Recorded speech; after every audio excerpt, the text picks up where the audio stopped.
Welcome to Heart Speak Podcast, episode 237, ETs and Us.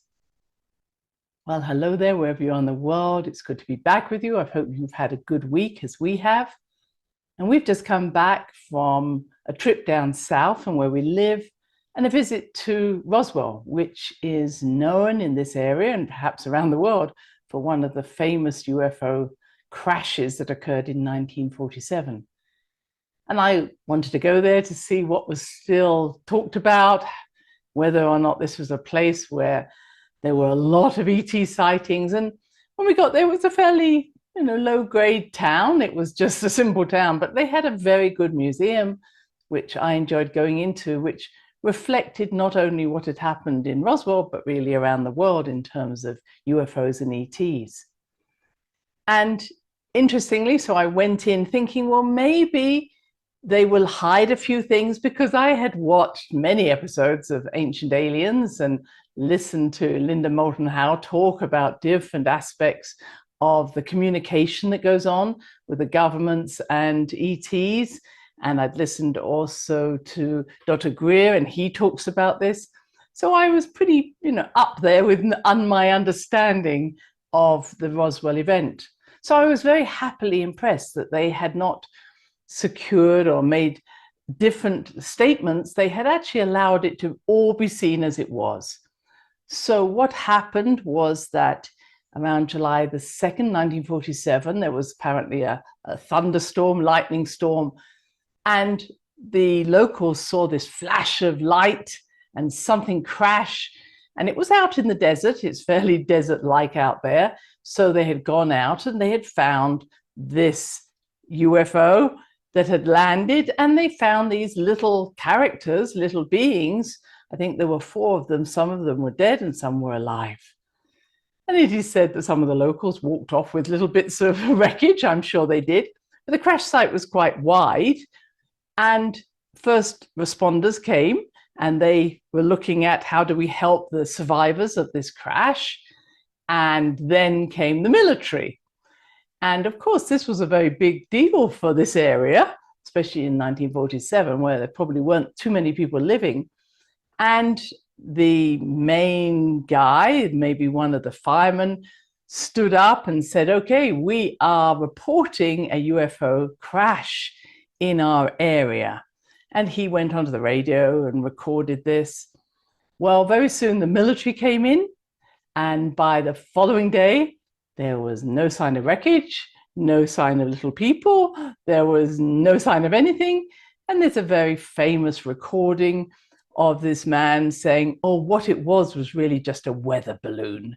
And he has evidence in front of him of a weather balloon. So it was hushed up. And yet, of course, so many people had seen the evidence that it wasn't all going to be hushed up. Although this museum showed very clearly that many of the people who had arrived first on the scene, including some of the military, were told, you cannot speak about this ever on the threat of something happening to your family or to you. And really, most of them didn't share, except maybe on their deathbed. So this was such a huge deal that the government, the military, decided they were going to shut it all down. Now, clearly, this was not the first UFO crash, and I'm going to keep using the word UFO. It's much easier for me. It wasn't the first crash that ever happened in the world, and it wasn't the first sighting of UFOs in the world. But it was a big event because maybe we had more communication at that time, 1947, than perhaps we'd had in earlier days. There'd been many sightings in the 1800s, and also stories about abductions happening, etc. So what then went on to happen was, why did this happen? I think I'm just going to take you one step back. It is believed that we already had contact with extraterrestrials, more sophisticated groups who had technology that we didn't have prior to the 1940s. Why I'm saying that, it was believed that people like Oppenheimer and those who were splitting the atom back in the 30s had received this knowledge from ETs, from more sophisticated individuals who were not of this planet. And what I've heard is that they gave the ability to split the atom so that we may know how to use this gift for fuel, for electricity, etc.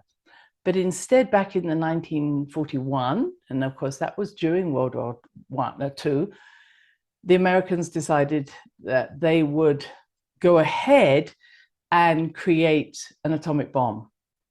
Now, I'm again not suggesting that it was only the Americans, but this was an American experience of this Roswell event. And we all know that in 1945, unfortunately, 2 bombs were dropped on Nagasaki and Hiroshima in Japan with devastating results that are still being seen even now. And I understood from what I read that literally in July of 1945, the first atomic test was done in New Mexico. And this really shows that New Mexico has always been the site, not only of these ET landings or UFO crashes, but also of leading science through places like Los Alamos.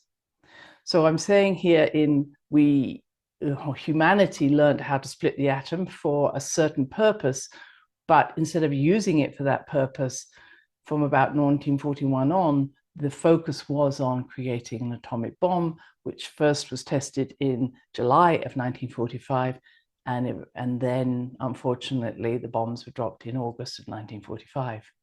So you have that history leading up to this, which then, and even the museum suggests this, that the ETs said, oh my goodness, what are humanity doing? So that this little aircraft, this little UFO that crashed, was one of the scouts that was sent out to say, humanity is really going off the rails, probably not the first time, and we need to find out what they're doing. So this was in 1947 compared with 1945. So here in 1947, we have that crash, and I understand there were more crashes after that. And again, I'm seeing this maybe over that next 10 years, UFOs were also shot down, because in 1951, a new group was set up to actually start to investigate the relationship we have with ETs, but more important, their technology.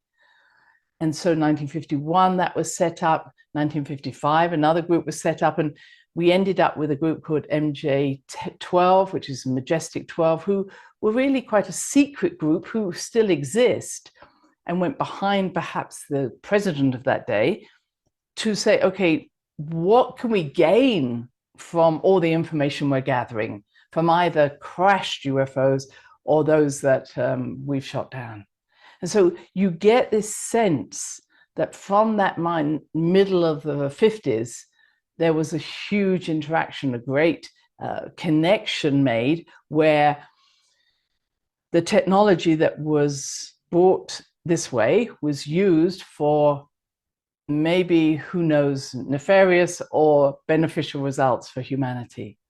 So places like Area 51 in Nevada were set up in that time, and this became a huge complex, hundreds of buildings, hundreds of miles of well, maybe hundreds of miles, but miles of tunnels.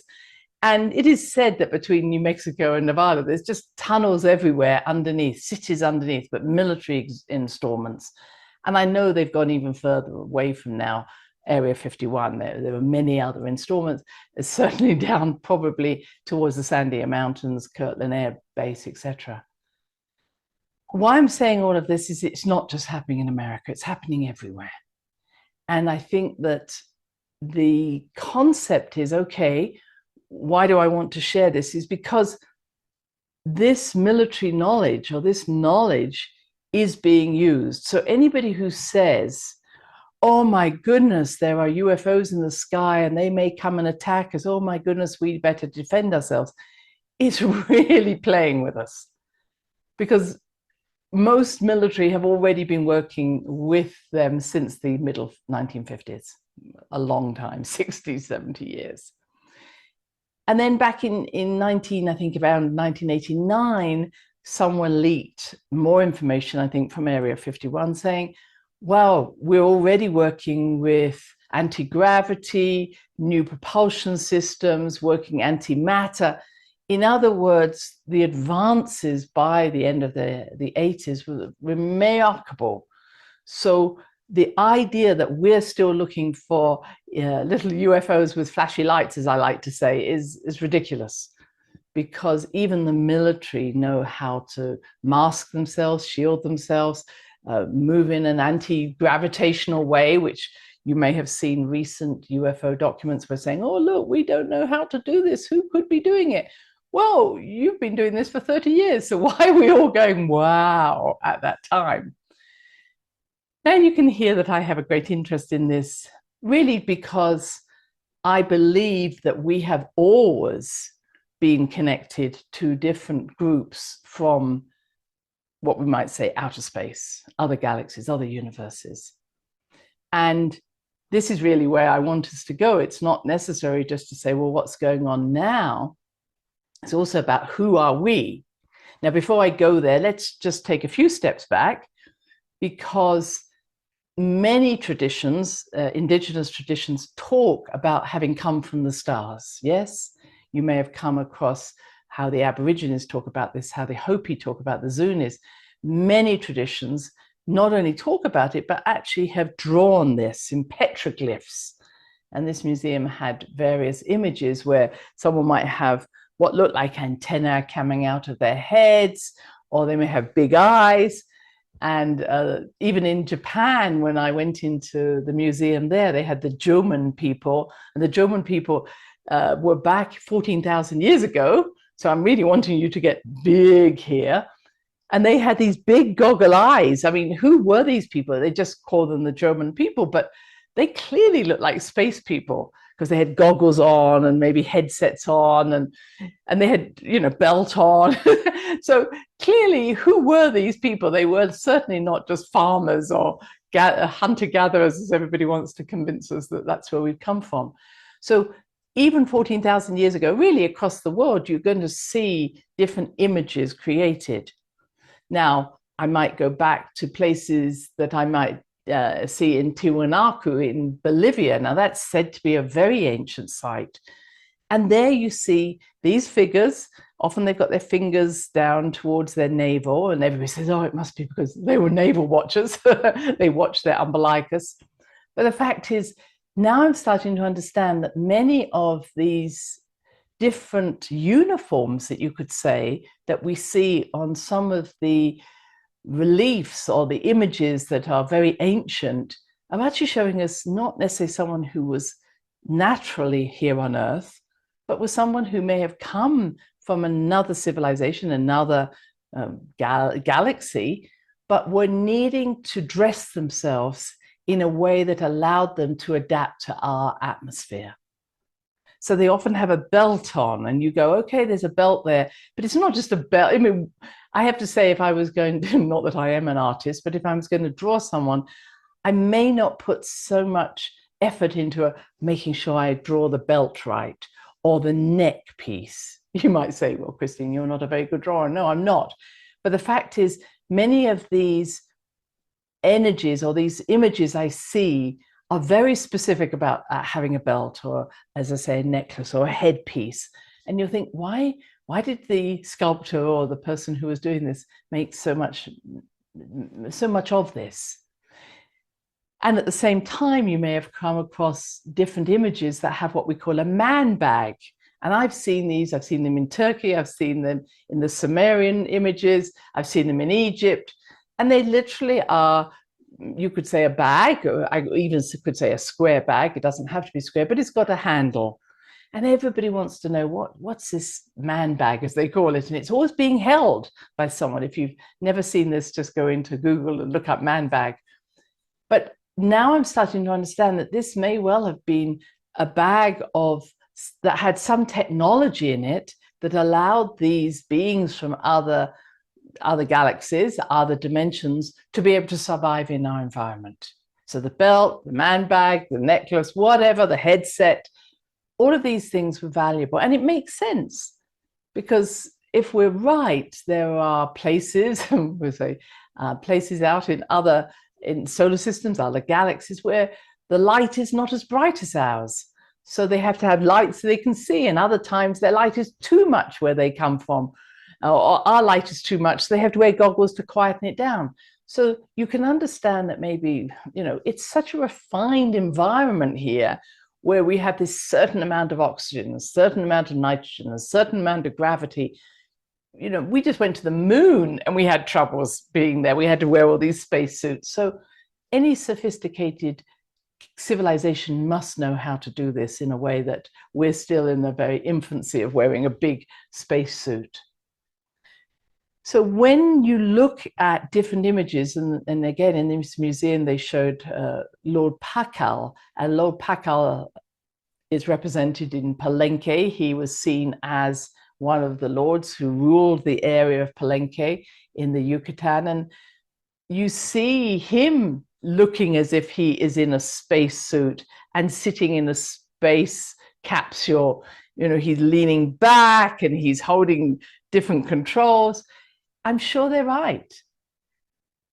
And understand that wherever we created this enigma of this superior being, this God who came to save us or came to talk to us, probably was just an ET who had come from another dimension, another galaxy. If you read Ezekiel, he writes a lot about the spacecraft that takes him in various energies. So in our understanding of the earliest scripts, the Sumerian scripts, and even before that, where we only had drawings or sculptings, we see the representation of these beings who have come from somewhere else, adapted their suit to be able to live with us here on Earth for a short time. Then they leave and everybody goes, wow, where did they go? Well, they knew how to leave this particular atmosphere, this dimension, and go somewhere else. And just before I finish that little piece, I want to say that beings who live in other dimensions, other densities, do not have to leave this planet. This planet exists on many dimensions. Just like my aura has many subtle bodies, so does Mother Earth. And Mother Earth, or Gaia, as we would call her, has these different dimensions. And so we are living amongst, you could say, multidimensional beings who we cannot see because of our lack of ability to see into other dimensions at this time. But we sometimes say, oh, I feel the presence of someone. You may believe in fairies, which I do. And of course, if you come from Ireland, there's a lot of knowledge about the Tuatha Dé Danann who went into the earth, lived in the other world. Or you may go up a mountain, you might say, oh, there are beings who live up there, Shangri-La. So the history tells us that we're living not just with beings who are coming, having a little machine that comes here. They're already here. And they've been working and living with us for a long time. And in my area, where the Hopi and the Zuni are, they have stories not of coming from the skies. They are born from the earth. And their story is that when there was a catastrophe, they went into the caverns, into the caves, which makes great sense to me. And they met what they called the ant people, A-N-T, ants. And they called them that not because they looked like ants, but because they were living within the earth. Now, there are images, petroglyphs of such beings, and they do have these antennae coming out of their heads. But the fact is, the ant people had been living, or these people had been living in the earth since other catastrophes. And when the Hopi, let's say, went down and said, hey, can we come and live with you? There's a catastrophe on Earth. They went, oh, not again. No. They said, okay, you can come and live with us. And that's why the stories for the Hopi and Zunis is about that they are born from the earth. And you often will go to somewhere called a kiva, which is a sort of underground chamber. And there will often be a ladder, the symbolism being that you're climbing up the ladder to come up to earth, and then you die and go down into the underworld, or what I like to call the other world. I hope this is getting you excited, because there is so much out there, so many times that we are being given these gifts. And now I come to where we are now. I talked about spirits last time, spirit guides. I want us to understand that all we're talking about is multidimensional, interdimensional beings. They may be fairies, they may be what we call a guide, they may be angels, but they're really, if I may say, just beings all living on different dimensions. And we could also call them ETs.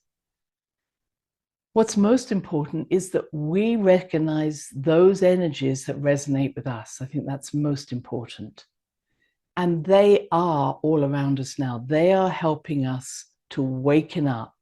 And they're not doing, they may be doing it in the way we talked about last time, where they're dropping feathers for us, but they're also coming close because they're trying to entrain our consciousness, our DNA to wake up. So when you're around someone who has a similar consciousness as you, like a tuning fork, you're starting to light up because you're going, oh, they must be part of my soul family. They must be part of my star family. Oh, my soulmate. So many a time we meet someone who entrains our DNA, our consciousness, to rise up, to elevate it to a level where we can meet ourselves. And to me, a lot of star beings are coming to us now, both individually and as a culture and as a religion, or as a community, whatever, to remind us who we are. They can't interfere with our karma, they can't interfere with our lives, but they can remind us. And that's why we worked with that podcast last time. And why is that important at this time? It is because if Elena Dannon is right, and I suggested her book last time, it's called The Seeders, Seeders. The controls that have been on us for so long have been stopped and have been prevented from causing us to be connected to what they call a hive mentality, a hive consciousness. So up till recently, various ways were being used, including perhaps putting something into our body or different frequencies of airwaves that might be around us, trying to connect us to a consciousness that would, in many ways, cause us to lose our liberty, move more into the slavery, cause us more fear. All of those things have been going on for thousands of years. Recently, if she's right, those things have disappeared, or those energies have been blocked. It's like blocking a radio wave, a radio signal. And so now humanity is like, well, what do you want? And I think that because of this freedom that's occurred, it can both cause chaos because people aren't used to having so much freedom, but also we are so used to going along with the controls that we've had that it doesn't really matter if someone else is feeding you that information or you're just thinking it, you still got it. And I see the same where someone says, oh, it was my mother who criticized me and she's been dead for a long time, but now you see that this person is really good at criticizing themselves. They don't need a mother to do that. So in the same way, we now have to pay attention to our belief systems or why we're making the choices we're making. And if they're bound up in either fear or need for approval or fear of being criticized or not belonging, we're still trapped in that hive mentality. Make sense? And so what I'm taking from the Seeders, her book, Elena's book, is really to be mindful of who are we following or what are we following? And of course, the most important thing to follow is ourselves, our heart, our inner knowing, listening to those messages. And then when we do listen to those messages, are they messages that are kind to us and pleasurable? Are they messages that we have in our minds that go chat, chat, chat, and put us down, put us down? So this is so important now to switch those radio waves, switch off those radio stations, not allow that hive mentality that may no longer be coming from, we could say, outer space, but is coming from our own inner space or even the people around us. Being able to say, you know, I used to believe that, I don't believe it anymore. I'm going to think about that. That doesn't feel right to me. And what Elena suggests, or her people that she's talking to, I think is very reasonable, to be mindful of any group that comes forward. And this ties into that Saturn in Pisces, any group that comes forward and says, we are the way, we're going to sort you out, we know what you need. Because when we're confused, when we're disorientated, it's often we look for someone else to tell us what to do. So, she says, and I think that's very true, be careful of people who say, I'm one of the Galactic Federation people and you're just a minion and a little human. Like, doesn't matter. Don't let anybody come in with that elitism or that hierarchical system, even anybody, because you don't need it. You have your own, you are your own alliance. You are the person who knows who they need to be. And at this moment, you don't need someone to tell you how special you are or not. You just need to be true to yourself. And she suggests even those who say, well, I work with the light and I don't work with the dark. Polarization, please. So being mindful of if someone is creating two tiers, or at least two tiers, step away from it. That's not the Aquarian way. Say, fine, have fun, great, have a good time, but I'm going to move forward. And I think all of this polarization and the calling of names is really just now falling away because it's not the way forward. So what is the way forward? The way forward is your way forward. What is the world you want for yourself, for your children, your grandchildren? What is the world that you wish to live in? And it isn't out in the future, it's here now.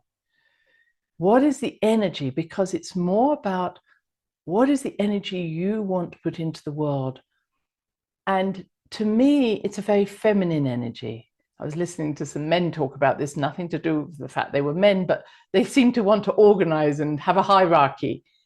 My experience of being around women is not about hierarchy. It's about cooperation, coexistence. How do we come together? What is best for all concerned? That may not be your experience, but it's certainly mine of being around women. Women ultimately want to find a way through for all. And it doesn't mean just being, oh, everybody's fine. I think the way forward is once again to bring forward those we might have called the grandmothers in ancient times, and we still do, but who are the figures who have done their own work enough not to be influenced by their own smallness, men or women, we could have grandfathers or grandmothers. But what we need is people who say, let's look at what's good for all. If you're coming with your ego, if you're coming to meet that need, I can't meet it. But what I can do is help you to find yourself.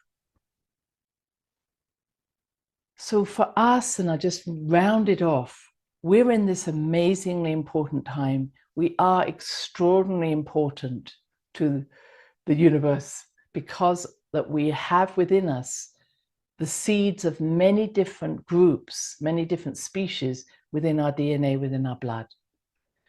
We are seen as being sovereigns. In other words, we're carrying the blood of many different groups. Remember that you are a sovereign. Be that person who says, look, I am an important being, not more important than anybody, but I'm certainly not a lesser being. And I carry within me the diversity of every part of who I am, and I'm integrating it all into love. So I think I'm going to finish there. I hope that I've tapped into a few areas that will interest you to find out what's going on. Let's not give our power to any ET who says, I've come from the future, I'm this, I'm that. Nobody's more powerful than anybody else. You may have different skills, you may have different insights, but please be your own queen, king, sovereign. Trust yourself, trust your heart, trust your mind, and all will be well. Until next time, bye-bye. Thanks for listening to the HeartSpeak podcast with Dr. Christine Page. Please check out all HeartSpeak episodes in the podcast archive section on www.christinepage.com. HeartSpeak is also available on iTunes, Spotify, Google Podcasts, Sticher Radio, and now playing on Amazon Music and iHeart Radio. You can also watch the archive podcast on Christine's channel on YouTube and now on Rumble. Connect with Christine on Instagram, LinkedIn, and Facebook, including her newest Facebook group, the Great Mother Calling. Do share with family, friends, colleagues. Join us next time for another edition of Heart Speak.